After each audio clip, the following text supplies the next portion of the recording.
Estamos conversando con el ministro José Ramón Cosío de la Suprema Corte. Ministro, acaba de haber una reforma muy importante en materia de amparo. Hubo una reforma constitucional que entró en vigencia hace algunos días. Da la impresión de que es tan relevante el tema que llevó a la Corte a declarar una nueva época en la vida de la Corte. Sí. ¿Qué alcances tiene esta circunstancia? Bueno, desde el lado de la reforma constitucional, yo de verdad creo que es una de las reformas más importantes que ha tenido el juicio de amparo. No se limita a hacer arreglos, digamos, técnicos o arreglos de competencias, qué órgano, qué juzgado, qué tribunal conoce qué cosa. Aquí sí creo que estamos ante una transformación muy importante. Primero, porque ya no solo se van a defender o a proteger los derechos que están previstos en la Constitución, sino, como decíamos hace un rato, todos los derechos humanos que estén en cualquier tratado internacional del que México sea parte. Segundo, cambia el concepto de la autoridad. Se puede demandar a un número mayor de autoridades públicas. También se modifica la forma en la que entra uno al juicio. Nosotros le decimos el interés, pero es esta forma. Y algo muy, muy importante que tenía muchos años en la discusión pública es que ahora el amparo puede tener un efecto general. Si 8 ministros consideramos que una disposición es contraria a la Constitución en un número de casos repetidos, en consecuencia esa norma otra vez con esta imagen se expulsa del ordenamiento y a ninguno de nosotros se nos vuelve a poder aplicar. Para aclarar, hasta ahorita el amparo solamente beneficiaba a la persona que lo promovía. Exactamente. Exactamente cuál es la diferencia. Usted dice, si varios casos repetidos se resuelven en el mismo sentido, sí, esa norma que cierto número de personas impugnaron simplemente desaparece. Exactamente. Por ejemplo, cuando había estos asuntos generales de una ley que se aplicaba a un número muy amplio de personas, unas por conocimiento, por posición económica, etcétera, iban al amparo, otras no. Aunque estuvieran en la misma situación jurídica de inicio, solo se le dejaba de aplicar esa disposición a quien hubiera obtenido una sentencia favorable. A todos los demás se nos seguía aplicando exactamente la misma norma. Ahora es que cuando en 5 ocasiones se logre esta determinación de inconstitucionalidad y la Corte con una votación de 8 o más ministros considere la inconstitucionalidad, esa norma se expulsa, decimos nosotros, del ordenamiento del sistema jurídico y a nadie más se le puede volver a aplicar. En todas las materias, salvo en la materia tributaria. En la Constitución dice que en materia tributaria, ahí sí no opera este efecto general. ¿Cuál puede ser? Ahorita yo estaba pensando justo en materia tributaria porque uno de los ámbitos en los que más se presentan amparos es sobre impuestos. Exactamente. Y grandes corporaciones tienen despachos completos de especialistas presentando amparos contra impuestos que les afectan. Pero entonces esta innovación no aplica para impuestos. No, la Constitución allí sí lo manifestó el constituyente, no es una determinación que haya tomado la Corte, se dijo en todas las materias, en impuestos no se puede dar el efecto ¿Cuál general. calcula usted que sea el ámbito en el que más se recurra a esta circunstancia? Bueno, está desde luego la parte de impuestos, este es el porcentaje mayor de asuntos que nos llega a la Suprema Corte, pero también tenemos algunas otras materias administrativas que tienen que ver, por ejemplo, con sanciones, empiezan a haber también en estos fenómenos de delincuencia que tenemos en el país cada vez más impugnaciones de Código Penal.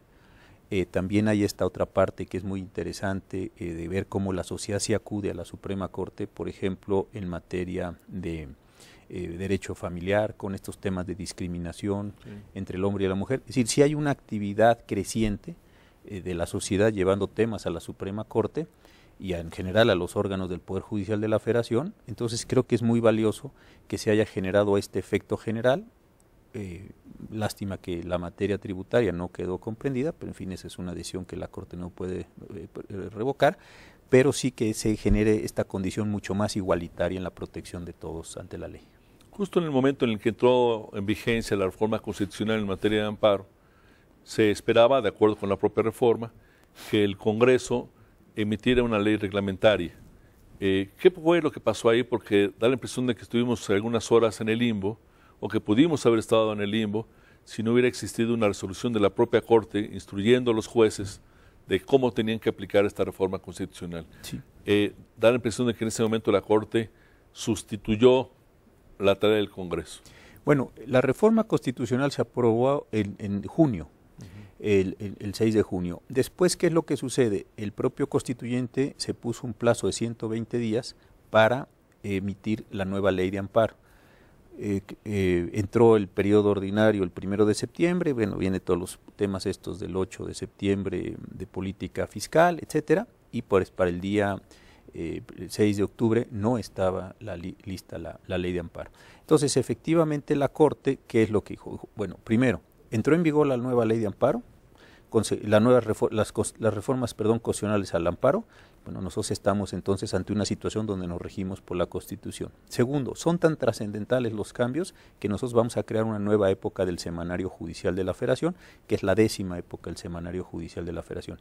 Y tercero, de aquí a que aparezca la nueva ley, vamos a emitir unas disposiciones generales para decir que está en vigor la vieja ley de amparo en todo lo que no se oponga obviamente a la reforma constitucional.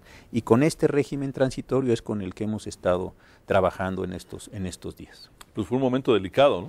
Yo pienso que sí, y afortunadamente hubo esta sensibilidad de la Suprema Corte, del Consejo de la Judicatura Federal, y ahora, bueno, se está trabajando y por supuesto se están actualizando los juicios de amparo con el modelo de la ley anterior, insisto, salvo en la parte que fuera contradictoria con la Constitución. No es lo deseable, pero pues está... Pero eventualmente el Congreso sí sacó adelante esta reforma. El Congreso, la Cámara de Senadores ya la aprobó. Faltan diputados. Y está en diputados. Entonces, estamos en un lapso de espera. Estamos en un lapso de espera.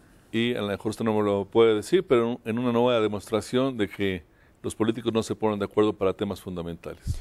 Pues nosotros tenemos esta solución. De verdad yo creo que el Poder Judicial de la Federación es un poder muy profesional y estamos tratando de resolver este tipo de situaciones hasta en tanto tengamos una nueva ley y tengamos pues directrices más claras. ¿Cuál es la lectura de la comunidad jurídica, política, en el sentido de que a falta de un poder responsable, en el caso legislativo, el judicial tiene que hacer esta tarea supletoria, dicen los jueces? Yo creo que no ha habido una crisis importante, digámoslo así. Sí sería deseable, por supuesto, pues le da a uno más certeza y más condiciones, pero bueno, estaba también bastante instruida, vamos a decir, la comunidad. Se vio la posibilidad de que no hubiera la ley de antemano, entonces con estas disposiciones hemos estado actuando. Insisto, hasta este momento no se ha presentado una situación de declaración general de inconstitucionalidad. Hemos tenido algunos temas muy técnicos de resolución de contradicciones de criterios, pero también se han ido resolviendo. Es decir, el asunto va marchando, insisto, no es totalmente deseable, ojalá la ley salga pronto, pero se está trabajando en condiciones, yo diría, ordinarias. ¿Prevén ustedes, ministro, que a la luz de estas reformas, especialmente en materia de justicia, tendremos en el futuro próximo historias de demandas, de denuncias contra el Estado mexicano, en particular contra las fuerzas del Estado mexicano en materia de derechos humanos? Bueno, a nosotros cada vez nos llegan más asuntos de este tipo. Si uno hiciera una radiografía de los asuntos, si uno va viendo que hay, podemos decir así, ciclos. Cuando yo llegué a la Suprema Corte hace 7 años, llegaban más asuntos, por ejemplo, de municipios, más asuntos fiscales. Ahora se nos están haciendo preguntas más en materia penal, en materia de derecho familiar, más sofisticadas. Y algunos otros derechos que no habían estado llegando a la Corte, algunas cuestiones de libertad de expresión, libertad de asociación, el tema de fuero militar. Entonces sí cambia, digamos, la materia de la que estamos resolviendo. Entonces, por lo que hace a nosotros, sí hay más asuntos que tienen que ver con derechos humanos, en la situación que está viviendo el país de lucha contra la delincuencia.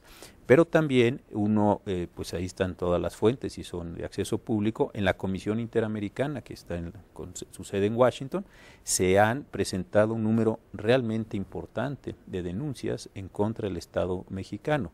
Algo así como 1.400, 1.500 denuncias. Además se han dictado una gran cantidad de medidas contra el Estado mexicano. Consecuentemente uno sí podría suponer y esperar, no desear, pero sí esperar que en el futuro estos asuntos que están en la Comisión Interamericana pasen a la Corte Interamericana, que tiene su sede en San José, Costa Rica, y después vengan condenas al Estado, como vino Campo Algodonero, como vino el caso de Rosendo Radilla, en alguna medida el caso de Jorge Castañeda. Yo creo que ahí hay un foco rojo, un foco de atención. Sí. Le quiero pedir un nuevo receso, ministro. Regresamos con ustedes en un instante. Muchas gracias.